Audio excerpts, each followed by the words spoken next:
மறைமுகமாக உங்களை மறுதளிக்கிற மனிதர்கள் மத்தியில் தான் நம்ம நிற்கிறோம். முகத்துக்கு முன்னாடி சிரிப்பு, பின்னாடி மறுதளிக்கிறது. அந்த மறுதளிப்புக்குள்ள தேவையில்லாத அருவருப்பான போராமையான அத்தனை வார்த்தைகளும் அடங்கியிருக்கோங்க. இது பேதுருக்குள்ள அடங்கி இல்லை, ஆனால் இனி நம்மளை சுற்றி இருக்கிறவங்களுக்குள்ள அடங்கியிருக்கு. ஏமே அதை எப்படி மேற்கொள்கிறது, எப்படி தாங்கி ஜெயிச்சு உங்கள் வாழ்க்கையை நீங்கள் வாழ்கிறது? 10 ஜெப குறிப்புகள் என் கூட சேர்ந்து ஜெபிக்க ஆரம்பிங்க. ஜெபிச்சுட்டு படுங்க, வாயில் அறிக்கை பண்ணிட்டு படுங்க. தேவன் உங்கள் வாழ்க்கையில் அற்புதம் செய்வார். 1, மறுதளிப்பிலிருந்து நாங்கள் மீட்கப்படணும். ஆண்டவரே, இயேசு எப்படி தூக்கி எடுத்தாரோ பேதுருவை, அதுபோல் எங்களை சுற்றி இருக்கிறவங்களை தூக்கி எடுங்க, எங்களை தூக்கி எடுங்கன்னு சொல்லி ஜெபம் பண்ணிட்டு படுங்க. 2வது, தவற உணர்கிற ஒரு கிருபை எனக்கும் கொடுங்க, சுற்றி இருக்கிறவங்களுக்கும் கொடுங்க. மாறணும் ஆண்டவரே, நிலைமை சூழல் தப்பிக்கணும்பான்னு சொல்லி நல்லா ஜெபிச்சுட்டு படுங்க. கர்த்தர் அற்புதம் செய்வார்.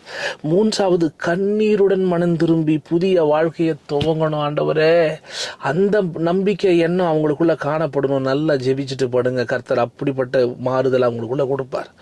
4வது, ஒரு விசுவாசம். எப்படின்னா, அழுத்தம் வந்தாலும் பேதுரு மாறிட்டார், ஆனால் நாம் மாறக்கூடாது. சூழல் மாற பண்ணலாம், நாம் மாறக்கூடாது.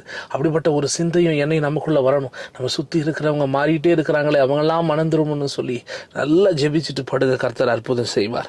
உங்கள் பிள்ளைகள் கூட எந்த சூழல்லையும் இயேசுவுக்கு உங்களை ஒப்பு கொடுக்கணுங்க. அதுதாங்க உறுதி. அந்த பிள்ளைகளுடைய உறுதிக்காக ஜெபம் பண்ணுங்க. இந்த வேலையில் கணவன் மனைவி உங்கள் வீட்டில் இருக்க ஒவ்வொருவர் உறுதிக்காக ஜெபிச்சுட்டு படுங்க. தேவன் அற்புதத்தை செய்வார். 6வது, குற்ற உணர்ச்சியிலிருந்து விடுதலை. அந்த குற்ற உணர்வு வரணும். இயேசுவின் நாமத்தினால கடந்த தவறுகள்ல இருந்து நீங்கி, பாரத்தை நீங்கி, உணர்ந்து தேவனின் சந்நிதியில் காத்திருந்து அழுது ஜெபிக்கணும். அந்த நிலைமை, அந்த உணர்வின் அடையாளம், உறுதியின் அடையாளம் காணப்படும் சொல்லி நல்லா ஜெபிச்சுட்டு படுங்க. நம்மளை சுற்றி இருக்கிறவங்களும் சரி, நமக்கும் சரி, கர்த்தர் அற்புதம் செய்வார். 7வது, கருணை உள்ள பார்வை. இயேசுவை நோக்கி பார்த்த பேதுரு இயேசுவை நோக்கி பார்க்கும்போது இயேசுவினுடைய அன்பு அந்த இருதயத்தை நிரப்புச்சிங்க. அதுபோல நம்ம சுற்றி இருக்கிறவங்களுடைய அந்த போராமையான பார்வை அன்பின் பார்வையாக மாறட்டும். நம்ம பார்வையும் அதற்கு சாட்சியாக நிற்கட்டும்னு சொல்லி நல்லா ஜெபிச்சுட்டு படுங்களேன். கர்த்தர் உங்கள் வாழ்க்கையில் அற்புதத்தை செய்வார். 8வது, மீண்டும் எழும்பும் ஒரு வலிமை. விழுந்தாலும் மீண்டும் எழுந்து, ஆண்டவரே உமக்காக ஓடும். ஆண்டவரே, விழுந்தாரு பேதுரு, ஆனால் எப்படி நின்னாரு? இனி நிறைய பேர் விழுந்துட்டு இருக்காங்க, ஆனால் எழ முடியல. நம்மளை விழ வைக்க முயற்சி பண்ணுறாங்க, அவங்களும் எழ முடியல.